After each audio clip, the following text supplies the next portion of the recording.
What's up, everybody? It's your girl Erica from the Classy Climb blog. You know, on a Freedom Saturday, we didn't do a Freedom Friday show because your girl was busy. Now, listen, today I didn't get to start on the road like I wanted to, so you know, I was a little perturbed because I had 100 pieces of mail in the office that need to be mailed. Didn't feel like mailing them, but had to mail them, right? And it brought me to a couple of different conversation points. Being a business owner is part rebel, but part system. And I watched Glendon Cameron yesterday, and I want you guys to check it out. I'm going to put his link below. Go check out his video. He did a fabulous job of explaining what's been my life for the past 5 years. From going to the job and being a little bit of a rebel and realizing, okay, I need more income. I don't want to do this. I want different options, better options. And so then here comes, you know, being a billings manager and seeing painting businesses numbers, being on the other side and seeing the numbers. Now, I remember telling one of my friends, hey man, I'm going to start this business because I saw the numbers. And he was like, is that ethical? This ass had the nerve to ask me, was it ethical to start a business after I knew I had inside knowledge, y'all? Inside knowledge. Do you know how many people are starting businesses because they have inside knowledge? And that's why their company is successful. They know something other people don't know. Anyway, when he said that, I kind of laughed, but I also felt sorry for him because I realized he will never have a business. He will never have a business because he is so into the system, into the matrix, that he can't open that part of him that's rebel. And I'm going somewhere with this. There is a fine balance to being a business owner, because most people, if you told them if you ever hear most business owner stories, you go, man, I wouldn't want to go through all that. And if you're honest, a lot of people don't want to own a business. They just want to stunt on Instagram, have lots of credit cards, and travel and pop bottles and do all the fun things they think business owners do. But they don't want to be Joe who had to build it up. They don't want to be the guy who had to build it from scratch. You know, if you see people second and third generation in a business, they live in large, like Instagram people, because Grandpa Joe built the business, or Daddy built the business, or Mama built the business, and you're coming in second. I told you guys about my friend who took over his mom's business. Well, it looks like he's just running ads and having a great time. Well, because it's for years his mom was in there busting her butt. And we don't talk about that part. That part's not what people want. People don't want to work hard. No. Now, to get to the point of what made me do this live today, because I was like, well, I'm taking a break, about feelings.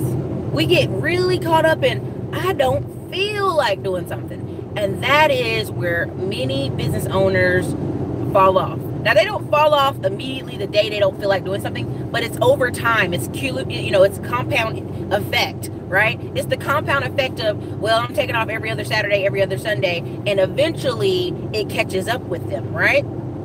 And a prime example, today I went to the post office, didn't want to do it because it didn't get done yesterday, but we're going to fix that. Don't worry. We're going to fix Friday stuff not getting done when Erica's not there. So anyway, back to my point, the 100 letters that were already, they already had the seal on them. They already had the certified mail stuff. They just need to be taken to the post office and dropped off, but that didn't happen. Regardless, took them this morning.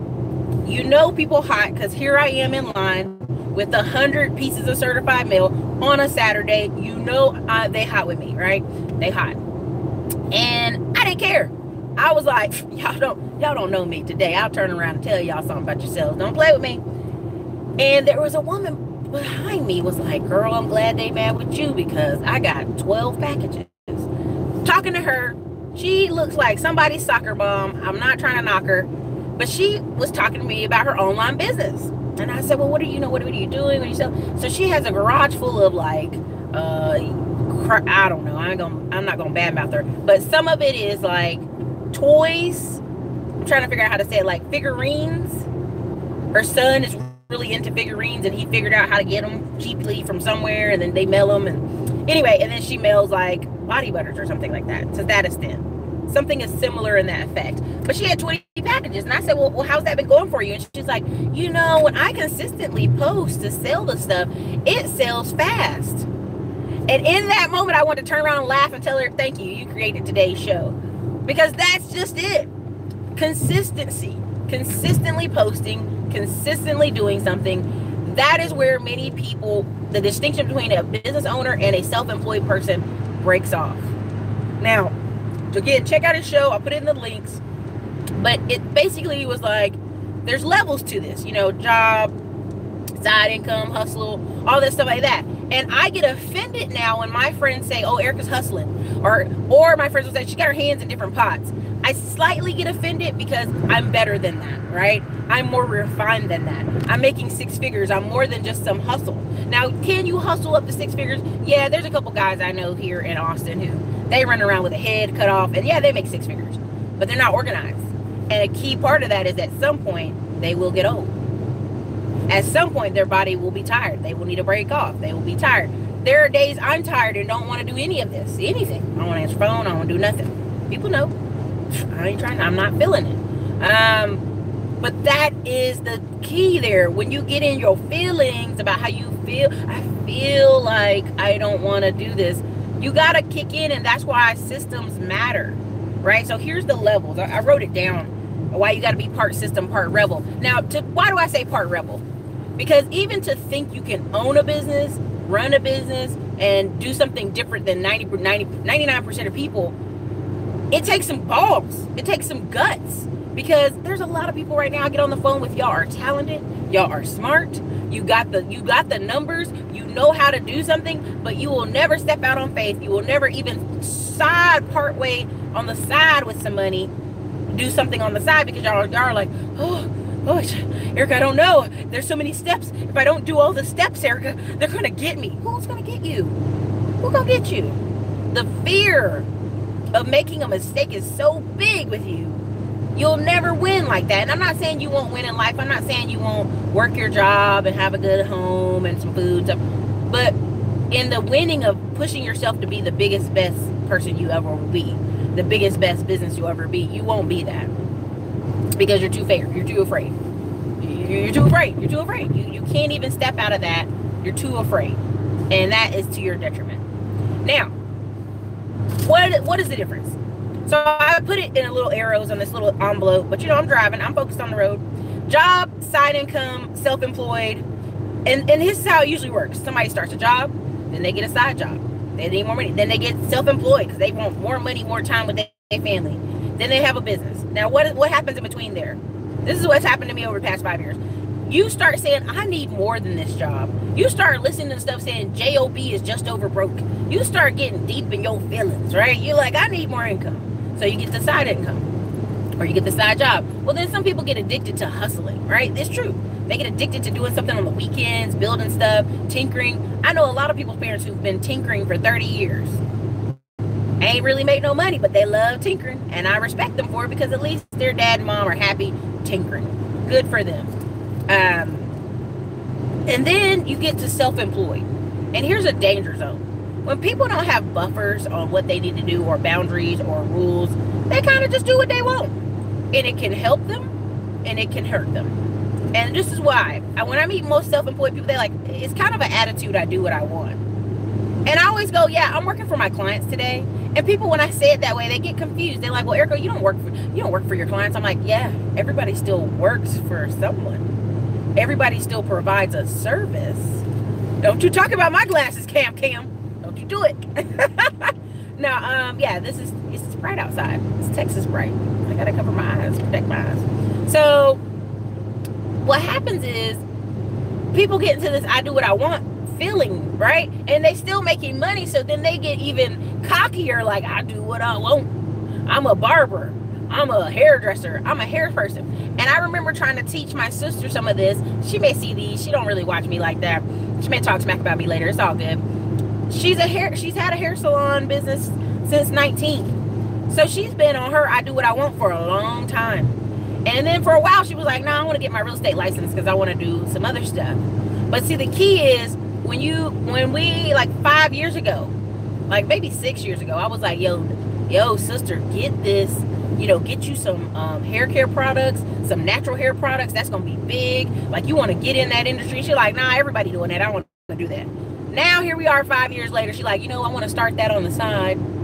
I want to have some stuff to sell. And I'm like, exactly. Because anybody who's in hair care industry, and I told my cousin this, who's a barber, you need to have some type of product or service that you can offer your clients. Like, oh, you have an itchy scalp? Here's this stuff. And if you just get used to repeating that every day from your hair salon place or your barber shop, you'll make sales, at least 2 sales a day. You'll sell 60 products a month. The problem is buying enough bottles and chemicals to make a large size production, right? And that's where I talk about, that's where they get confused. Where I tell my sister, hey, we're going to order 1,000 of these things from China, not from here. Oh, we can just order some bottles down the street. You can just get the bottles from over here. No, they're charging you retail prices for wholesale. Instead of paying $3 for that bottle because it's convenient and it's down the street, you can pay 50 cents for the bottle from China and get a bunch of bottles. Do y'all feel me what I'm saying? Are y'all following what I'm saying? I hope you are. I hope you get what I'm trying to break it down to you. A lot of times when we get into that I do what I want phase of ownership and business ownership, we don't realize that there's a way to do things. There's a way to do things, and there's a way to make it work, that make the numbers work. It's not like, well, I feel like doing this today, so I'm gonna just go down the street and pay $3 for this bottle. Okay, if I buy 10 of those bottles to make my product, that's 30 bucks. You're already in the hole 30 bucks before you put anything in the bottle. Instead of, if I buy 10 of those bottles from China for 50 cents, I spent 5 bucks. It's a big difference. People don't think it is, but it's a big difference. There's a reason why a lot of these people that started a lot of these shea butter and hair and body butter stuff kind of fall off after a few years, because they never started in a position of buying in large quantities bottles from overseas and getting all of their products from overseas, instead of going, you know, this guy will sell me this soaps for this much. And that's the lazy route. That's the I do what I want route. So definitely hit the like button if you're here. And I know some of you are going to be in and out. It's Saturday. Hit the like button though. So that's why I say self-employed is a dangerous spot. Now then you go to business. What happens is you have something happen to you. Don't you do me like that, Rashid. I'm on the road driving. I have not been drinking. What happens when it comes to a business is something happens. Something, you get sick, your stomach hurts, you can't work. So now you're trying to figure out ways that your business can work without you being there. All of a sudden it becomes important for you to figure out, how can I be home, right? And what usually happens to some of these women is they have a baby, and that baby is like their life. They have no way to run the business and hold the baby, watch the baby, do all this stuff. You know, these dummy assholes out here. Sorry, anyway. They have no way to do all those things. And so you have to start creating systems. A major problem occurs when I talk to a lot of people on the phone is they can't let go. It has to be them. They're the only one who knows how to run this business, and they make it perfect. And anybody doing anything else is not perfect. And that person will never grow as well. That's a person that will always, it's always about them.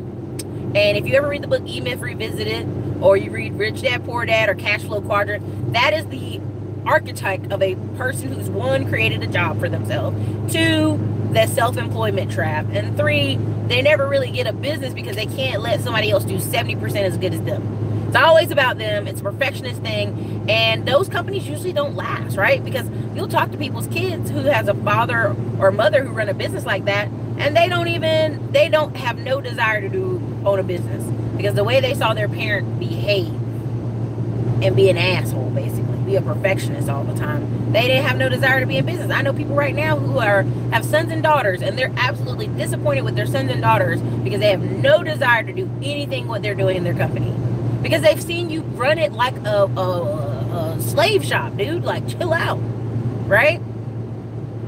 Yes, Rayo. So, I mean, the key here is, what makes you different from self-employment to business? And what makes the difference is systems. Doing what you have to do daily, regardless of how you feel. If there's a notebook or a system in place that says every day this has to be done, it doesn't matter how I feel. I already know what has to be done. Those letters had to go out yesterday, but they were not done. Somebody's got to have a conversation. Okay? Though when stuff is due, it's due. And there's no, like, I didn't feel like it, I was tired, the afternoon was short. Like, no, this is system. You have to follow the system. If I am not available, if I'm out of town for a month, you still have to follow the system. So this is very, very important stuff. And the difference is, a lot of people are like, well, I want to make an online business and I want to make 6 figures and I want to do all this stuff. And what they don't realize is, when it comes to those e-commerce businesses, one, you have to pay for advertising. I don't know where y'all think you're going to do everything for free. It's fake. It's fake news. Hashtag fake news. Running a business on $0. There has to be some dollars invested. And people don't like that. And if you don't, let me be very clear. Alice Spector says this a lot, and I'm going to say it too. And if you don't like it, you can turn me off today. If you don't have $300 to do in advertising a month for your business, you need to go get a job. Straight up. Because everybody's in this mindset of they can do something smarter or faster. Oh, work smarter, not harder. Like, bro, some of you aren't even in a level to do that. You're not even in a level to put yourself in a work smarter, not harder. Like there is, you know, many people are like, well, Erica, you don't understand. I don't want to do this. I don't want to do that. And you are so caught up in your feelings. And let me be very clear. Life is not short. Life is long. Life is long, whether you want to believe that or not. And what happens is people get into this FOMO, fear of missing out, YOLO, you'll only live once, and they make these horrible, horrible decisions, and then don't understand when they're 35, they have nothing to show for it. They have no house, they got a car with bad interest, they got all this stuff happening to them because they never made concrete steps in the right direction. They never got out of, I do what I want, I do whatever I feel like doing, I do. That's not sustainable. Not sustainable. Do you know what I'm saying? Like, you just can't run like that. You can't run a business or a life like that.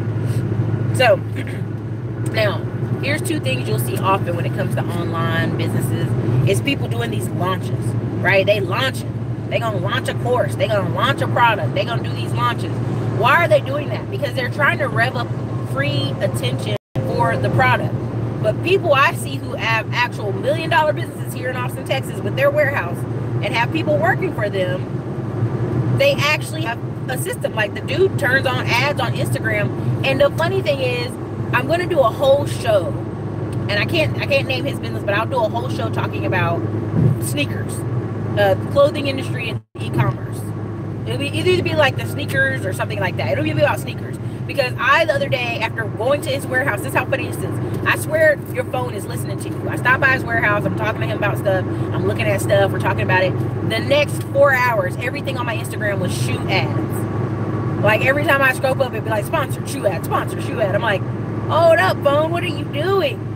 You know, Skynet is listening to us. So anyway, so when I was on there, I literally saw on average the shoes were either cost $60 or $150. And they were all pretty similar shoes. And so the funny thing to me was, y'all are making fun of LeVar Ball, which he can improve. And the way I see the company that makes the shoes, my friends started showing me different things. LeVar Ball could improve, but LeVar Ball could also sell shoes for $150. But you wouldn't be talking about LeVar Ball if he was selling shoes for $150. You only talking about LeVar Ball because he was selling them shoes for $500 and $1,000. He started at such a price point. One, it got free traffic and attention, and that's what it really was. It's like LeVar Ball, those shoes could be made for $20, right? So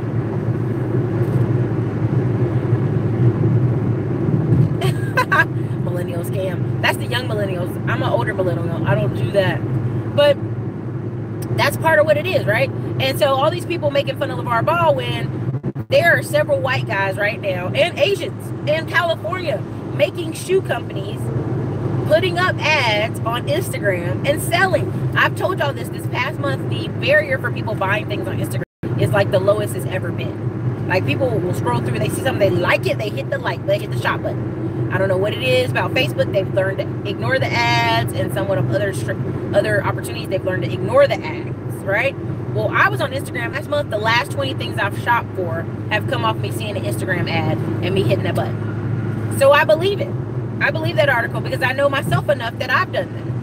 And the shoes that were $150 that the guy was telling me they probably made for $20, the ones that were $150, if they just sell to 10,000 customers, that's a $1.5 million. Now immediately I know what someone's going to say, they got to sell to 10,000 people first. Hold up. That's the point. 10,000 people is the size of a small town. So let's say you just focus on Dallas, and we did the video the other day about Dallas, and I didn't do it live. I did it in my training for my credit repair students. We showed the city of Dallas is 1 million people, but the metro of Dallas-Fort Worth, Texas, is 7 million people. So if that company just focused on ads in Dallas and got some kind of local, some kind of local Dallas celebrity or a Dallas football player or somebody to wear the shoe and run that ad just in the Dallas area, if you just take 1% sales, they would hit their numbers. They would hit their 10,000. See, what people don't understand is they are desiring the Cardi B effect. Now, what is that? I can name any artist, but they want to be on the billboards. They want to be on the big things. There is a R&B artist, Brent Frazier, and it might be Bryant Frazier, but it's like BR something Frazier. He came up in my Instagram ads the other day, and I could tell it was sponsored. It said sponsored. I was like, okay, well, I'll go check it out. And then I said, well, let me see where his tour is going. His tour hit Austin. So I clicked the button to buy the ticket. I said, well, I'll support because I like the song. I want to hear him in concert. It's sold out. Every single show, every single city he hosts is sold out. Stubbs hosts 1,000 people, y'all. Almost 1,000. When you do the combined up part and the upstairs part. And I said, this kid is freaking selling via Instagram his CDs and his tour. Thank you so much, GoGen Fit, for the $5 super chat. Make sure you guys hit the like button today. That'd be really appreciative. We want YouTube to know that people like this content and we're enjoying it. So just off that alone, I was kind of pissed. I'm like, he sold out. And now I got to just buy the album, but I can't go see him in tour. But what did that make me do? That made me go find out more about him, go on YouTube. Sorry, I'm going to fix this. See if it's shake a little less. Probably not, though. Anyway, maybe want to go find out more about him. I'm like, this is awesome. This is awesome. This kid sold out every show. From here to Austin, to Houston, to Ohio.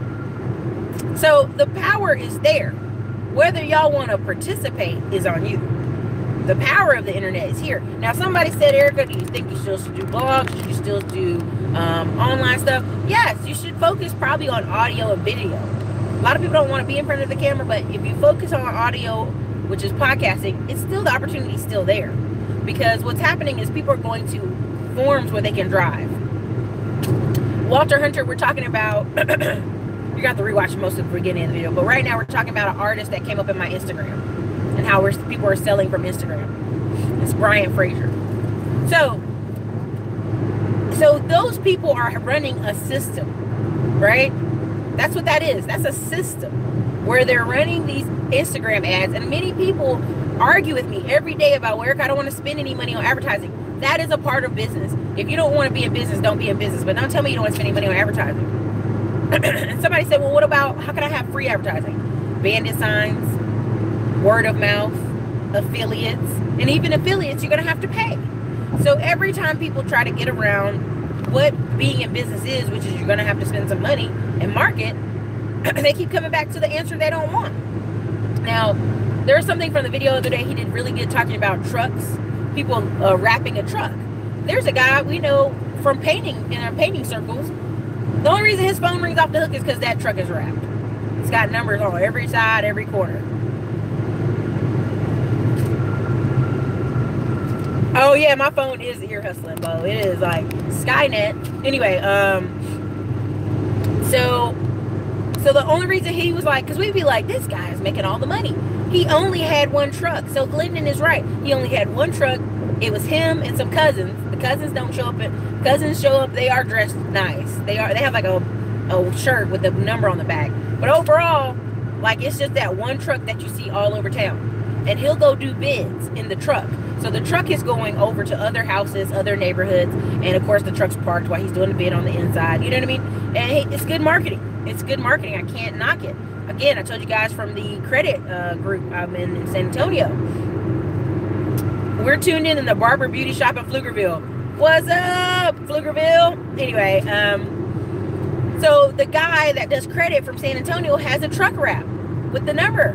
talking about trying to buy a house, trying to buy something, collections, something credit on the back of the truck and his phone number. And I took a picture of it and I thought, good for you, dude, because I know people are blowing that number up. And I think when we called the 1-800 number in the car in San Antonio, I think it went like, the voicemail was like, this is blah, blah, blah credit. Please go visit our website for more information and leave your name and number, and someone can possibly get back to you in like, I think it said 72 hours, maybe more. But I thought, how smart of him, because somebody may not wait the 72 hours. They will go on the website, possibly buy, you know what I mean? Like, just go ahead and get the process started if they were ready to call him. Make sure you hit the like button if you're watching. Appreciate that. But that's just the power of the internet, right? Like, this guy that I didn't even know was a music artist popped up in my feed on Instagram. I click it. I'm like wanting to buy the CD. Then I'm like wanting to buy the ticket because he's going to be in Austin on tour. Austin sold out. I'm pissed. But now guess what? I'm on their email list because I want to know when they're going to come to Austin again. Because I'm actually for the music movement, right? The R&B, actual R&B black guy movement. Not the Tank where he hollering and rapping. No. I don't want Tank shirt off hollering at me. That's not R&B. I like this nerdy kid R&B style that he is using Instagram ads, probably maybe $500 to $1,000 a day, and he's selling out shows. It's slower, but it's better. It's more in his pocket. And that is the difference between self-employed, I do what I want, and systems of a business. That's just one example. Another example is a lot of times people will say, well, Erica, between the launching and the advertising, Erica, I don't have money, or my credit's bad. That's usually the thing people usually come at me with. My credit's bad, so I can't, there's always some reason they can't do something. Anyway, they can't use banks, they can't do this, they can't do this. And I go, if you're pre-selling in your business on a consistent basis, now what do I mean on a consistent basis? I mean every day you're selling, some way, somehow, whether it's ads, email, marketing, something, you have to be connecting with people. You have to be. And you have to be pre-selling consistent basis. As you're pre-selling, you should be allocating a little bit of money to improving your credit. There's no reason why I'm meeting people who've been in business 5, 6, 7 years and their credit is la poo-poo. La poo-poo. Okay? Doesn't make any sense. Daryl, that's not what we're talking about today. We're talking about going from job to small business to a business owner making 6 figures. And so the problem is, you're not focusing on part one. Part one is building up that business, building up the funnel, and not this all complicated ClickFunnels bullcrap. Because let me tell you something, I actually have been in groups where people are like, the ClickFunnels system is ridiculous. Now, if you want to follow up in emails with people, that's great. But 90% of people that are trying to buy early. The rest, if you're sitting here trying to convince them, that's for later long-term sales. Now, you do want their email, you do want their information, but a lot of that process people are trying to sell you about ClickFunnels, most people that are, you're going to have 90% of people that want to buy, and then that additional 10% are going to trickle in later, right? Now, let me clarify that. You may have 1,000 people see your product, and only 100 buy that day. Then a couple other hundreds are still following the channel, right? They're following the website, they're checking back up on it, and they buy later. That's true. You'll have a segment of those people that aren't interested at all, right? They just here for the free information. See what I'm saying? They're just here for the free information, and no matter how many times you offer a sale or whatever, they ain't here for that. They're just here for the free information. They're not going to buy. Then you have a segment in that group that they want to buy, they just ain't going to buy right now. And so a lot of the funnel systems, what people don't understand is the way our economy is, especially in America, we have people who have microwave mentalities. They don't have any kind of self-control, but they don't have no self-control. And what I mean like that, not saying they're out of control, but like they don't have a delayed gratification. Then they want a product or service, they want it right then and there. Period. Thank you, Maurice, for $10 super chat. You know, and that's kind of, hey, Cam, can you take Seth out of there? I don't know what Seth's talking about. Like, Seth, you gotta be on the conversation. So Seth might have to go. And so what happens is people are trying to build all these funnels and clicking and doing stuff down the road so people can later buy something from them. And I'm sorry, you know what I mean? Trust, respect, and rapport is built early, right? If they, if they've already got on the email list, they've already determined, okay, I trust them enough, right? So it's one of those things you're trying to explain to people, but that's why you should be marketing and advertising. Because if somebody's on your email list and they ain't bought nothing in all these years, like prime example, Ramit Sethi, I Will Teach You to Be Rich. Go look this book up. I Will Teach You to Be Rich. It's common sense now, but at the time it wasn't common sense until he marketed this book, I Will Teach You to Be Rich. And he was Indian. He's Indian American. Why is that so important? Because they have the stereotype of them becoming rich in America, and they've earned it somewhat. And so people were buying this book in droves. But what they don't know about his backstory, which he did share, is when he was in college, he filled out all these scholarships and got $700,000 in scholarships. That's why when kids tell me they don't want to do scholarships, I go, why? That money is for you. Once the school gets their part of the check for your bill, they cut you a check. It's yours to have, like forever. And so you have all these twins, these black twins you see on the national news, getting $1 million in scholarships. Their families forever change. And what you don't understand is the friend I wish I could bring on the channel, which I know he won't do because he's a doctor right now, he's in residency, he is one of those people that got $1 million in scholarships and is a multi-millionaire now because he took that money in California, bought an Airbnb in San Francisco, and he rents that bad boy out for like, I don't know, 17 grand a month. By the time everything's tallied up, he gets high numbers off that spot. Then he's also in like 10 different startups from the money from his scholarships. And the point of me telling that whole story is a system of doing. You have to be doing it regardless of how you feel. And that's the problem. People think that they're going to be able to get access to all this money by doing whatever they feel like, when they feel like it. And that's not real life, yo. That's not real life. Anyway, back to the credit part. Back to the pre-selling and back to the credit. When you're pre-selling on a consistent basis, pre-selling in your business, which means you're making touches every day, right? What does that touch mean? It means like somebody sees you, somebody's aware of your product and services, and somebody can yeah, okay, I'll do that, sure. But there's going to be people on your email list that never pay, right? And that was my whole point with the Ramit Sethi thing. Sorry to get off track, but I'm watching this traffic. Ramit Sethi has people on his email list that have been on there for 7 years and never started a business. So in one of his emails, he said, quote, "You've been on this list for 7 years and haven't bought a damn thing. Get off." And everybody was like, I can't believe he's talking to people like that. And he did. He was just like, you've been on my list for 7 years. If you ain't bought nothing, get off. Why are you here? And that's why I'm big rally against this whole culture, like build these big old email lists and people will buy later. No, they won't. There are several people, thousands of people who will just sit there and watch and analysis by paralysis and like, Erica, I don't know if I'm gonna buy your tax lien course because it doesn't say exactly Georgia, my county, 4th, 5th Georgia. I don't know if I can buy it. Well, boo-boo, get off my list. Get off my list because you're never gonna buy it. And so that's why when people get into these long funnel arguments and conversations about ClickFunnels, it's silly to me. Thank you, Daniel, for the $5 super chat. I really appreciate that. Thank you for supporting the channel. What's funny is most people are going to make that initial sale in the beginning. That's all I'm trying to get you to. So if you already know you got 1,000 people on your email list or that you've already talked to and only 100 people bought, I'm not saying ignore those 1,000 people, but what I am saying is you need to be focused on getting new people to see you daily, whether that's an online business or offline business. So how do you do that? Advertising. And part of the training I was doing, live training I was doing with the group the other day, I told them, I was like, here's this thing on Udemy. Learn Google AdWords. Not only could you just have a business off that, you need it for yourself to get yourself ahead of the game in marketing.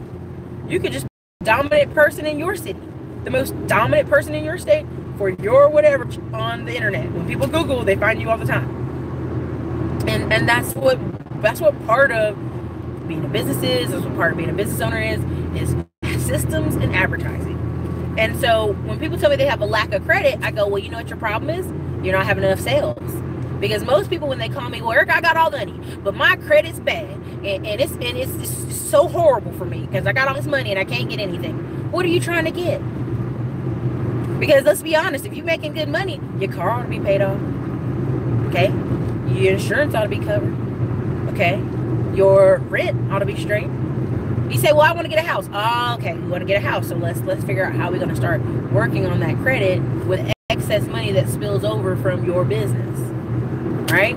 Okay, another funding. When people talk about funding, well, Erica, my business would be big, but I don't have enough funding. Nobody will approve me. Can't get any funding. And you know what? This is where I know you're a liar again. Yeah, I said I called him a liar. Because there's a bajillion different online opportunities and crowdfunding sites that will pay for you. But again, crowdfunding. The Ring doorbell started with pre-selling, y'all. The Ring doorbell. It didn't get big till it went on Shark Tank and Nas and all these people invested into it, but they were pre-selling. And that's the first thing they ask you on Shark Tank. What are your sales? How's your business looking? That's part of it. You know, so you got to be able to show them sales regardless. It's a lack of funding is ridiculous. And a lot of times I know people who say black businesses suffer from lack of funding. And I go, first of all, when I meet a lot of those techie people who they got some start with somebody, no. I talk to people. You have to talk to people. Now, if you don't have that capability or you're too busy in the lab building whatever your business is, okay, cool.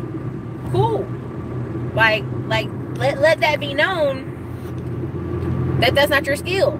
But you're going to have to find someone to replace you in that skill, right? You're going to have to find someone to run that for you. Right? Like I keep trying to explain to people, I'm like, thank you, Rashid, for the $10 super chat. Thank you so much for supporting the channel. What's going to happen here in the next couple of years? Some people are like, well, Erica, I don't know. Maybe I should wait because you know, recession's coming and I should just wait, and then I'm gonna cash out big, you know? Yeah, I'm gonna buy all these properties. I'm gonna buy all these houses. I'm gonna buy all these businesses with all this money I have sitting up. And I will tell you again, no, you will not. No, you will not. And I'm sorry, I'm your dose of reality, but you know you will not. The reason you will not is you are not in the game. You're not in the game. You don't know what you're talking about. You're spectating. Spectating is an awful spot to be in. Now, when the economy drops, people that know each other, let's do a Rolodex. If you sat down with a piece of paper right now, all 60 of you watching the channel right now, and wrote on a piece of paper 100 people you know. Out of that 100 people you know, how many of them are in real estate? Out of that 100 people, you know how many are in banking? Out of that 100, you know how many are flipping, wholesaling? Out of that many, you know how many are in auctions? So again, when people try to give you this pipe dream that they're going to be buying, they're going to become monopoly money man during the recession when they don't know anybody and they aren't connected to anybody, is ludicrous. Because when the deals do start popping, you will not be a part of it. Again, I told you when it happened in 2008, 2009, in Charlotte, North Carolina, Countrywide went under, and Countrywide marketed hard for the Carolinas. A lot of people in the Carolinas had Countrywide mortgages. And there were houses that people bought for $75,000, maybe 1 or 2 years ago, were being foreclosed on, and the house was selling for $25,000. There were people buying their own house back with a credit card in Charlotte. And then guess who else got rich? People who were already in the game in Charlotte. There are people to this day I know who have people who have like at least 15, and then there's 2 girls with 100, and then another person with 200 rental properties in Charlotte. And if you trace their story back, like they don't want to be those people that look like they were scavenging during the recession, but they were. And I know they were. I know their story. And if you go to their website, it looks like, oh, you know, during the recession, we built our business in the recession, and we built our business up. No, you didn't. Don't play it like that. You and all your cousins got together with your mom and your dad and all the funding you have from the bank, and y'all bought everything at the auction. And so to this day, your family has 100 rentals, and y'all are going strong because they were already in the game. And so when people sit here with this fantasy that they're going to start a business after they buy another course, they're going to buy 2 more courses, they're going to get started. No, you're not. No, you're not. I know you're not. I know you're not. You know how I know? History, statistics, the numbers are not in your favor. I posted something on Instagram that pissed people off. It was showing the projections of, as you get older, the likelihood of becoming a millionaire. Because this one guy was like, well, all the baby boomers have wealth. I'm not going to say his name or his channel, but he loves running around telling people all the baby boomers got wealth. It's all the baby boomers. Okay, that makes it seem like you have forever to your 50s to have wealth. That's not accurate. If you are not on projection and on point and actually putting yourself there that way, you will not be there. The charts even show, on average, black and Hispanic, not likely. The likelihood to be in the military, down. White people, down. Asian people, up. Why? What are you buying? What are they buying? Income producing assets. People don't want to hear that, though. They don't want to hear that. They want to blame baby boomers. Oh, it's baby boomers with all the wealth. Yeah, baby, because it takes some time for you to get old and be investing and buying things. So, you know, you listen to those victimhood channels if you want to. They ain't doing it but making you feel bad. Oh, black people are so poor. We're never going to get anywhere. Yeah, we're not listening to you. Sure are not. Yeah. Mine no matter what way you're honest and kick ass. I'll go get my real estate license. It's not even okay. So there's a license they have. There's a license. Thank you for loving the videos. There's a license you can get where you're just a real estate assistant that many of these wholesalers have, where they have access to MLS. They up to date on everything. It's just about getting in the game. Prime example is Nina from Hood Estates. If you guys watch her, any of her Instagram or anything, homegirl has not even been home for a year. She's been living in a whole nother state, but because she built a system, not just a hustle, but a system. There's every day of the week, there's sales going, there's deals going, there's flyers going out for her business, there's postcards going out, there's mailers going out, there's people calling her, giving her deals every single day of the week. Why? Because she built a system. And many of you, if you start building your system before the recession, you'll be fine. Some of these people who have businesses where they do what they want and things are starting to get tight, and they get on the phone with me. Well, I made 70 grand last year, Erica. Okay, but you calling me, right? Calling me, right? Okay, so that means you need a little help. There's nothing wrong with that. Just acknowledge you need the help and keep it moving. What's up, Chris Lee TV? See you shortly. See you shortly. And so that's really the problem. Is people know, if you read the book, there's a book that Grant Cardone doesn't push that hard anymore. But it's If You're Not First, You're Last. And that one's really a true one. That one's really, in my opinion, a good one. Even though 10X is true, even though all that stuff is true, it's like he wrote the books all in at one time. And If You're Not First, You're Last talks about, if you're not on the first page of Google, the amount of business you get compared to the first page of Google and the second page of Google is millions and bajillions of dollars. The difference of being high up on Google on the front page and being low, millions of dollars. Millions. Like they did in the book, it talks about somebody in front spot, somebody in second place spot. The person in front spot makes, I think it made like $5 million a year. The person in second spot only makes $500,000. You're talking about millions of dollars. And so when I talk about SEO and learning these things and Google AdWords and Facebook ads, there are people I know right now who would not be in business if it wasn't for Facebook ads and a credit card. And they're very popular on Facebook. Very popular. There's a guy right now I interviewed on the channel. I don't talk about it. I interviewed him on the channel. You can go back and see his interview. They were just figuring out. 5 years later, they got thousands and thousands of returning, the word I'm looking for is reoccurring payments from people. And it's because 5 years ago, they started advertising on Facebook and just were consistently seen, the numbers consistently blowing up, consistently growing. I'm telling you, the difference between a job and a hustle and a business is, it doesn't seem like it'll be big, but it is. The change of you as a person is. Funds, like prime example today, I was telling somebody while I was at the post office waiting, I was on the phone, I was like, yeah, girl, I'm mailing these 100 damn letters, got this giant box in my arms looking stupid. I was like, mad. And she was like, well, guess what? You got the money to mail them, right? Guess what you got? You go to office every week and there's people to service, there's credit repair clients to service, there's all this stuff to do. Some people don't have that. And I had to check my mouth. I'm right. Very grateful.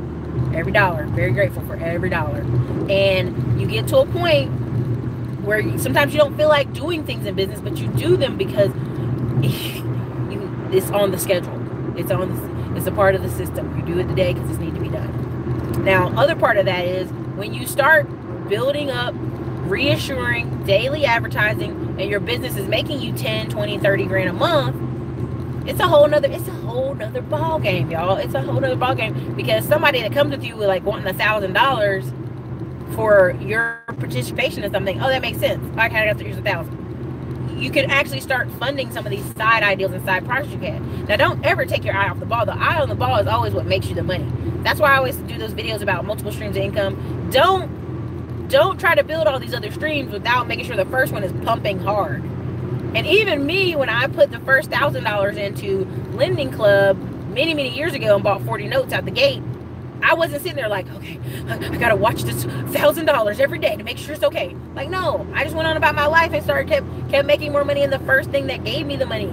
Now, that first $1,000 came out of a tax refund check, but my main job, I focused on my main job and build that up, because the more you focus and make that great, the more spillover there is. Spillover in money, spillover in time, spillover in all that. So, yes, Donnie Breeze, exactly. Asia is telling the truth, because when people Google her, True Investing in Detroit, that's how you get. SEO is the reason. SEO and advertising is the reason some people are still at the top. Prime example, laughing my butt off, Frank Kerr. There was a time when Frank Kerr was spending $90,000 a month in Facebook ads and making $250,000 a month. Now, many people were like, I wouldn't spend that. That's crazy. He should be making $9 million. Or, I mean, they had these really outrageous expectations of $90,000 in marketing. And I was like, that's a launch. Frank Kerr did a launch and he made $1 million. If you do it for 4 months, he made $1 million. Now, you may also say, well, he still spent $360,000. But guess what? Frank Kerr can go back and tap that pipe again. Right? Because that sounded terrible. But he can keep going back to the well, because what Frank Kerr does is every couple months or every couple years he launches something, a book or something, and he does the same thing over and over, and each time gets bigger and bigger and bigger. You know, he even said the other day in a video, he's like, I'm a direct response person. If they asked me what my religion was, I would say direct response. And he's right, because that's what he's always done. Frank Kerr has been like, well, here, want to buy it? Here. Want to do it? Here. And like, he's always been direct response all these years. Every ad, every different thing he's done, every launch, everything. So the key here in that is systems win. At the end of the day, you need to start a business. You got to have a little bit of rebel. You got to have some balls. You got to have some tough skin. Again, I told you guys in the Instagram video today, every day of the week I get at least 2 dudes calling me fat. Every day of the week I get at least 2 to 6 or 7, sometimes 10. Sometimes I'm lucky. 10, 20 dudes saying, you're looking, girl. You're looking good, girl. If I sit here and go, I can't believe 2 people call me fat, I'm gonna quit. I can't do it. I would be giving up a freaking 6-figure company, because I have to be in front of the camera. People are petty and they gonna be useless.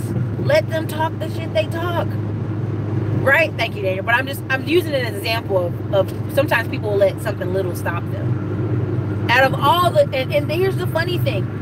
The funny thing is, when you start getting leads consistently every single day, and you can look at your numbers and realize every single day we're going to sell anywhere from $300 to $700 to $1,000 a day. Who cares what homeboy is talking about, right? And I really do believe TV and voice is the future, and there should be diverse, positive voices on the platforms. No matter what YouTube or any of these platforms do, people are going to go search out different and diverse views and people. And here's the thing. This one guy came on my Tai Lopez video, which I want to take it down because it's so grainy. It's so terrible. But it has 11,000 views. I haven't even touched it. There's no advertising on or anything. It has 11,000 views. Because people know, they watch that Tai Lopez video and they're like, something about this sounds fishy. And I go, that's bullshit. Homeboy was living with his parents. His parents probably had $1 million businesses. And when I say $1 million businesses, people think that sounds ludicrous. But if you're just advertising on Instagram and you're selling a certain amount of products a year, it could just be 10,000 units. It could be 1,000 a month of units. That's a $1.5 million business before you take your write-offs. That's not uncommon. What people are usually looking at is people's net, what they're netting home, which you should. But if you look at the grand scope of things, You can make $1 million business but still take home 50K. I've seen it. It's weird, but I've seen it because people had bad budgets and stuff like that. But at the end of the day, that's what that boy was living. Whether that boy tells the truth or not, that's what was going on. He was living with his parents. He got all those credit cards. He started to get those credit cards while putting his household income on the paperwork. Then if you got 4 businesses, like this is the key part of that whole thing. You got 4 LLCs or 4 corporations and you live with your parents and it says household income, you could write that for all 4, right? Each one. If it asks you household income or what is your projected income, it can ask you several things when you apply for those loans and those credit cards. And so as you're doing it, then you go out and every 90 days go apply for more. That's all that's happening. And let's be really honest, when there's some people who have 750, 800 credit scores and make high income, they could apply for a credit card every month and it wouldn't really hurt them too bad because the income's so high. Now everybody ain't there. Don't do that. Stick to the 90-day schedule if you ain't making $300,000 a year. But for some of those people who are making high boo-hoo-hoo dollars, they can apply for a credit card every month. Seen it. So there's several clients who've called me that got 40, 50 credit cards. And they like, what should I do with it, Erica? Well, why the hell would you get all these credit cards if you have no game plan? Now you calling me. What you want me to do? I can't tell you what to do. There you go, Rashid. Nice. So it's just like, you know, you have to build a system that is advertising daily, essentially. Advertising daily, selling daily, making money daily. And those are the biggest differences between being self-employed and another thing in Austin, when I see people that are self-employed, they do have this attitude of kind of like, I do what I want. I just do what I want. And I'm like, that makes people want to do that. They want to be in business because they want to have that attitude of I do what I want. But that doesn't work long term. It just doesn't. It doesn't get jobs done. It doesn't get work done. And what you're going to see in the next recession, even before that, is you're going to see a lot of people that before we're doing so-so, it's going to be right on the line. Right on the line. Getting over here. Get out of my way. Thank you. But yeah, like the trucking companies, a lot of these guys are like, I want to get out of the truck. I want to get out of the truck so bad. And I'm like, do you own the truck? If you own the truck, just turn around and lease the truck out to somebody else. Find another good dude that wants to drive for a while. And then you can be building something else. But what happens is a lot of these guys get out of the truck just because they in their feelings and they don't have any kind of secondary income stream. Right? They feel good because they got a couple thousand in the bank. But if they really do the math, you'll spend that $1,000 in 1.5 when you get out of the truck. So, some things. But if you guys have some questions, you can put them in there now. We've been going about 53 minutes, which is a little long. But I just had to go over that that part where, you know, really it's part system, part rebel, job, side income, and then as you start growing, you get to self-employed. But many of you, if the best thing you can ever do for yourself is take out a sheet of paper, write down what your daily tasks are that bring you in money. And I mean for your side hustle or your business. Like write down your tasks. And I can tell you right now, there are people who all they do is push the button, like and subscribe, thank you. There are people who just push the button and turn on money. Now who are some of those people? Jabril, your boy Jabril. If y'all don't know who I'm talking about, go look him up. Because this month he's really off social media, but he just hit the ad button. He hit the ad button. You can tell because the ad's popping up everywhere. Same thing with some other people. That's what they do. They turn on the ads, and then they get a good, you know, good metric of what went on that month, and then they can stop and turn it back on again. And the key here is prime difference between self-employed and business. A lot of these guys that we deal with the painting company, I'm swamped, man. I've got so much work, man. I got so much work. Then you call them 3 weeks later, or they calling you 3 weeks later. We ain't got no work, man. Please help, send us some work. And you know why? You know why that is? Because they don't stay advertising. They let their phone ring off the hook or don't return people's phone calls or their voicemail full. Every time you call them, you're like, bro, how are you trying to run something like that? And the biggest thing I would tell people is if you need to have it, have a side cell phone that you sit on the desk and it can fill up with calls and you check the calls every day as part of your business. And if you don't think that'll bring in you $100,000 a year, you're crazy. Because right now, Aisha is in Detroit, and because people are refusing to return phone calls, people are flying from California and Florida and other states to see her because she the only one to return a phone call. She the only one to return a phone call. You know that's crazy when you're the only person to return a phone call. If a person's called 100 contractors, you're the only one to promptly return their phone call. That's crazy, but that's the industry. That's a lot of handyman services. Marie said, do you think it's good to start a handyman service on the side? It is a good side hustle. If you ever want to make it bigger than a side hustle, you just got to, you know, write down all your clients' names and their phone numbers. And if you're smart about it, keep their addresses too. And every once in a while, send a postcard saying, thank you for letting me help you. Thanks for letting me help you. If you need any services in the fall or any friends you want to refer, let me know. I'll give them 10% off or something. I don't know, something to that fact. But that's a big way to get referrals, a big way to get affiliates, a big way to get return business. Just every 90 days, just, you know, buy you 1,000 postcards and mail it all to the people you helped before, because they might have forgot. Don't wait too long, but I say every 90 days is good. I say every 60 days probably. Hey, if you have any other issues in your house or anything that needs work on, you let me know. Here, give me a call. I'm going to be available. And the reason you do that is because you want to keep them top of mind. Right?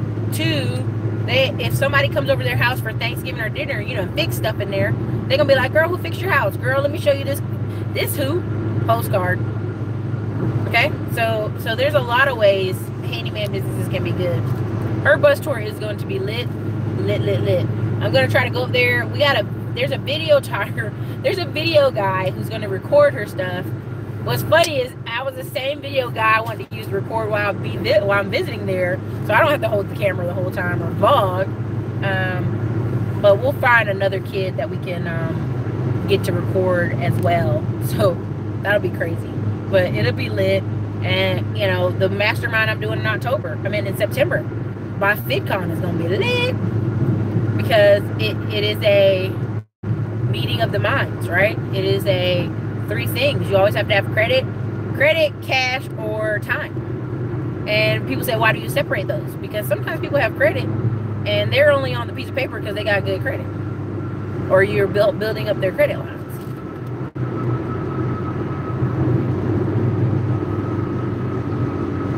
Exactly, my number matter. And it's not even arrogant. It's sometimes you are just that busy. When if you're the painter, you're the guy who starts the company because you're like, I want to make more money and have more time with my baby or my wife. And you start taking on clients and you're painting for 8 hours. You're painting all day, making sure you don't mess up. Your phone doesn't ring all day. I know it did. And if your wife ain't on board with the person, being the person to answer calls and set up appointments, or you don't have a second person to answer your phone calls, it just won't happen. You know what I mean? It just won't happen. I've seen it. So. And it's not even, they don't even realize they're turning down money. What happens is they're like, whatever, like, there's always a new person. They are of the abundant mindset. 90% of people that you see that start a business are of the abundant mindset. Now, what do I mean by that? I mean, they know, within reason, they know that the phone will ring. They know the phone will ring. They know they give good work. They know somebody will tell their other friends about them. They know within reason that they can just make money. So hence why the phone, you know, why they don't make phone call back. They take their time. They get a little arrogant with it. But something Glenda was saying in the video, which I thought was funny, was talking about gas stations. I know several gas stations now have counting machines. My friend works at a gas station manager, and they bought a little change counting machine, a little one, and you just drop the change in it and it'll circle, and then it'll count the change on the dot and sends it on the digital number. Now, why did they do that? Because when people are struggling, guess what they do? Bring in the change jar. They bring the change to fill the gas tank up. They dig in the car for the change to put gas in the car. And if you have, you know, you have people working for you and they don't always count accurately, you know what I mean? You know what I mean? They don't always count on the dot. That throws your drawers off. That throws your drawers off. That throws your safe off. That throws your bank account off. All that. So you want to account for every penny, every dime, and that's how they're doing it. Because they know when the recession comes, Those little change jar people come in with a bunch of change, and instead of the person working, touching all the change and individually counting, they can go, here you go, let's put it right in this little top, pour it into the top, and it'll count all the change for them and give them the exact number. There you go. That's right. 90% of people are in the abundant mindset. AKA somebody else will call. Yeah. They know they will. Just the numbers. It's just the math. Now, here's the problem with that. That's a bad habit. You need to have somebody in the office who can take numbers. Like right now I'm debating on putting a wrap on the truck, putting this other second number on it so I can just track the calls that truck gets and nothing like from that truck. Because honestly, when you drive around in a truck that's wrapped, you'll get 30,000 to 70,000 views a day depending on the city. If you're in a big city, that's a way big way to get money. So wrapping ain't cheap, but it's a marketing cost that, you know, for 6 months to a year will stay on the car. And I don't mean the little car magnets. I know people love having a little car magnet. Like, I got my little car magnet. It's hard for people to see. Y'all don't understand. Everybody out here can't see well. Okay? A lot of people are older. You driving in traffic fast. The bigger the numbers, the more it's wrapped, the better. Just the better. So, any other questions, you guys? I don't want to hold you up all day. It's Saturday. People want to go live their life. But if you have any questions, definitely about growing your business 6 figures or the difference between a self-employed, a hustle, or a business, put it in the comments. Because a lot of people go, well, I have this idea. Do you think this will work? And it's like, I don't know. It'll work if you work it. But I don't know. You know, I don't know your skill level. You know your skill level. You know the level of skill you have. So, yeah, car wraps are 1,000 to 1,300. Yeah, depending on the city. Sometimes they're a little bit more. And for the truck, it's more going to be towards like 3,500 because it's a truck. Even though it's a 2-door truck, it's a work truck. And that's the thing. It's like I used to be like, oh, I can't do it. I don't know. But now I do know. I mean, I've just called too many people with their truck wrap, and the phone rings off the hook, but like non-stop phone calls, non-stop business. They usually spend their afternoons making all the callbacks, returning calls. So I know it works. It's just, you know, getting it done. Good job on your screen. I enjoyed it. Thank you. Thank you for watching. Definitely hit the like button for you guys leave. So helpful to the channel. It's helpful for the algorithm. Thank you for everybody who did a super chat today. I appreciate it. You know, it's a good Saturday. That's nice. That's that. We'll wrap this live stream up. If I think of another topic, I'll come back on today because I got a little bit of time. But I got a couple meetings I'm going to be doing here shortly, and a couple of places I'm going to visit very shortly here. So I might do a live, show y'all some of the cool stuff that's out there today, or I might just do a live afterwards. So love your attitude. Yeah, just thank you so much. Again, thank you, Maurice. Thank you, Daniel McRae. Thank you, Rasheed Davis, for the super chats. Thank you again, Go Be Fit Jen.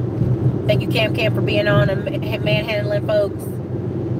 Thank you, everybody, for being on here. Again, the links are below in the description. I made sure to put them on before I started the video because some of you are confused about the credit repair and the credit repair business.